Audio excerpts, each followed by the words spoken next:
My dear viewers, Assalamu alaikum. Hope you all are enjoying good health. Welcome to my channel, The Learning Mall English for All. Today I am here with present continuous tense. Yes, dear viewers, as you are aware of this, okay, we are learning about tenses. So today's topic is present continuous tense.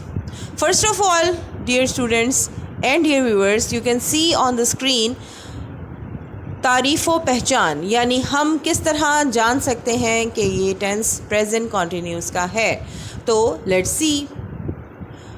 वो fail जिसमें किसी काम का करना या होना मौजूदा ज़माने में जारी पाया जाए फ़ेल हाल जारी कहलाता है। Dear viewers, the tense in which the happening is going, is happening, is continuing, it's called present continuous tense. Urdu जुमलों के आखिर में रहा है, रही है, रहे हैं जैसे अल्फाज आते हैं, यानी ऐसा काम जो जारी है और ख़त्म नहीं हुआ है उसको प्रेजेंट कॉन्टीन्यूस कहते हैं। कॉन्टीन्यूस का मतलब है जारी, यानी ऐसा काम जो मुकम्मल नहीं हुआ, जिसका पास्ट नहीं है, जो अभी प्रेजेंट में हो रहा है। तो जैसे मैं आपके सामने प्रेजेंट कॉन्टीन्यूस टेंस सिखा रही हूँ, तो ये प्रेजेंट कॉन्टीन्यूस यानी जारी है। अब इंग्लिश में ट्रांसलेशन का तरीका बहुत ही सिंपल है, बहुत इजी है और आपको बहुत आसानी से समझ में आ जाएगा। इस टेंस में वर्ब की पहली फॉर्म के साथ, फर्स्ट फॉर्म ऑफ वर्ब के साथ ing का इस्तेमाल करते हैं। इस टेंस में हेल्पिंग वर्ब्स इस्तेमाल होते हैं अकॉर्डिंग टू द प्रोनाउन। आप जो भी नाउन इस्तेमाल कर रहे हैं, प्रोनाउन इस्तेमाल कर रहे हैं, उसके साथ साथ आप उसके अंदर हेल्पिंग वर्ब के साथ फर्स्ट फॉर्म ऑफ वर्ब में ing यूज़ करेंगे। As you can see on the screen, यहाँ पर आपको हेल्पिंग वर्ब्स भी नज़र आ रहे हैं। Is, am, are. कौन कौन से हेल्पिंग वर्ब्स हैं प्रेजेंट के? Is, am, are. तो किसके साथ इज़ लगेगा, किसके साथ एम, और आर किसके साथ यूज़ होने वाला है? तो हम सबसे पहले देखते हैं कि इज़ किसके साथ यूज़ होता है। ही, शी, इट, सिंगुलर नाउन्स और नेम के साथ, यानी किसी के नाम या कोई सिंगुलर नाउन हो, कोई चीज़ हो, तो उसके साथ हम इज़ इस्तेमाल करते हैं। कौन कौन सी चीज़ों के साथ? ही, शी, इट, नेम या सिंगुलर नाउन के साथ। एम किसके साथ यूज़ होता है? एम सिर्फ आई के साथ यूज़ होता है। और आर किसके साथ यूज़ करते हैं? ये देख लीजिए, यू, दे, वी और प्लूरल नाउन के साथ, यानी जहाँ जहाँ आपको यू, दे, वी या जमा के नाउन्स नज़र आएँ, प्लूरल नाउन्स नज़र आएँ, तो वहाँ आपने आर इस्तेमाल करना है। These are the helping verbs by which we can use first form of verb with ing in present continuous tense. So my dear viewers, वो फेल, वो टेंस जिसमें कोई चीज़ कंटिन्यू हो, ख़त्म ना हो, उसको प्रेजेंट कॉन्टिन्यूस कहते हैं। इट इंडिकेट्स प्रेजेंट, तो प्रेजेंट कॉन्टिन्यूस कहेंगे। तो जुमले के आखिर में ये बिगनर्स के लिए है जो ट्रांसलेशन करने में ज़रा प्रॉब्लम फेस करते हैं कि कौन सा टेंस है, हमें क्या करना है।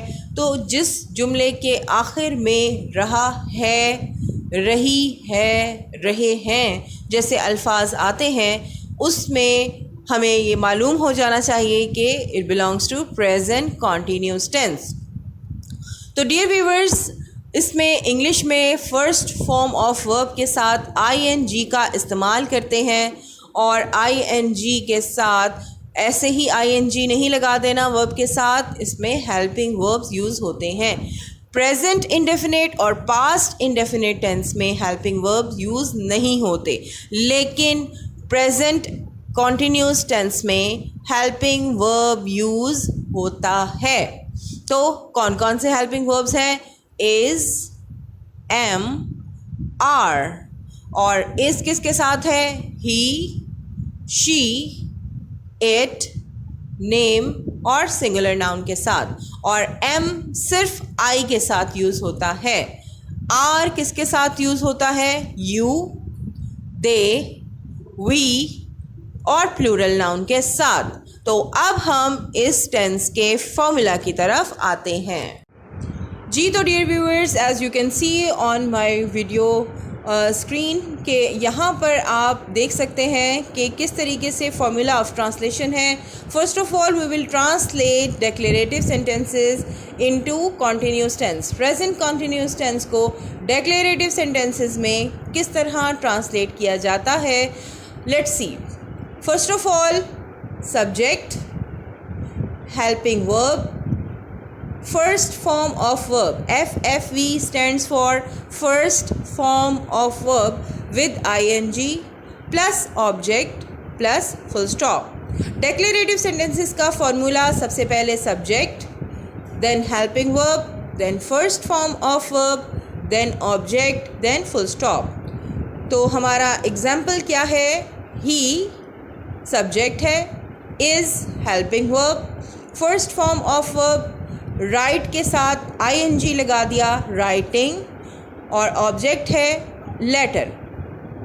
ही is writing a letter, full stop.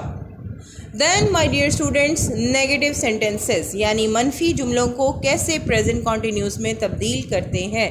Formula is subject plus helping verb plus not plus first form of verb with ing plus object plus full stop। तो क्या ट्रांसलेशन बन जाएगी? He is not writing a letter, full stop। Interrogative sentences यानी वो जुमले जिसमें सवाल किया जा रहा है, तो हमारी ट्रांसलेशन क्या चल रही है कि वो ख़त लिख रहा है, वो ख़त नहीं लिख रहा है, और इंट्रोगेटिव में क्या वो ख़त लिख रहा है। तो सबसे पहले helping verb, then subject, then first form of verb with ing, object, then question mark. तो क्या हो जाएगा हमारा जुमला? Is he writing a letter, question mark. उसके बाद हमारे पास आ जाता है इंट्रोगेटिव नेगेटिव सेंटेंसेस का कन्वर्जन। तो सबसे पहले सब्जेक्ट नहीं आएगा, हेल्पिंग वर्ब आएगा, और फिर subject, then not, first form of verb with ing, object plus question mark. तो क्या ट्रांसलेशन हो जाएगी? Is he not writing a letter, question mark। So my dear viewers, सबसे पहले था कि वो ख़त लिख रहा है, he is writing a letter। दूसरे में आ गया नेगेटिव में, he is not writing a letter। तीसरे में आ गया इंट्रोगेटिव में, is he writing a letter। और फिर इंट्रोगेटिव नेगेटिव सेंटेंसेस में क्या आ गया? Is he not writing a letter, question mark. So my dear viewers, आपने देखा कि कितने आसानी से हमने प्रेजेंट कॉन्टिन्यूस टेंस को सीख लिया है। तो आपके पास कोई भी सेंटेंसेस आप ले सकते हैं, जैसे मैं किताब पढ़ रहा हूँ, I am reading a book. मैं किताब नहीं पढ़ रहा हूँ, I am not reading a book. क्या मैं किताब पढ़ रहा हूँ, question mark. Am I reading a book. क्या मैं किताब नहीं पढ़ रहा हूँ, क्वेश्चन मार्क।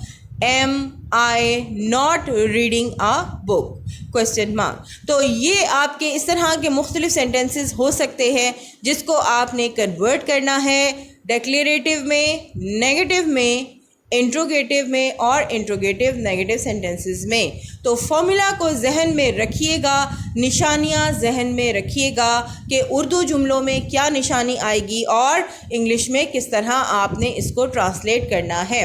तो बहुत ही आसान है, डिक्लेरेटिव का फॉर्मूला, नेगेटिव का, इंट्रोगेटिव और इंट्रोगेटिव नेगेटिव का। तो मिसाल के तौर पर अगर आपके सामने ये हो कि मैं कहानी लिख रहा हूँ, तो I am writing a story. मैं कहानी नहीं लिख रहा हूँ। एंड देखिए कि सेंटेंस का एंड रहा हूँ पे आ रहा है, तो इट डिनोट्स के ये प्रेजेंट कॉन्टिन्यूस टेंस है।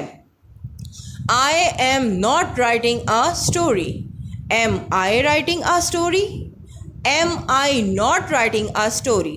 Question mark. तो डियर स्टूडेंट्स, मैंने आपको is, am, are जहाँ जहाँ यूज़ होने हैं, जिस नाउन या प्रोनाउन के साथ यूज़ होने हैं, उसकी भी क्लासिफिकेशन कर दी है आपकी आसानी के लिए कॉलम बनाकर। तो डियर व्यूअर्स, आप इस वीडियो को देखिए गौर से ताकि आपकी टेंसेस का कॉन्सेप्ट क्लियर हो जाए।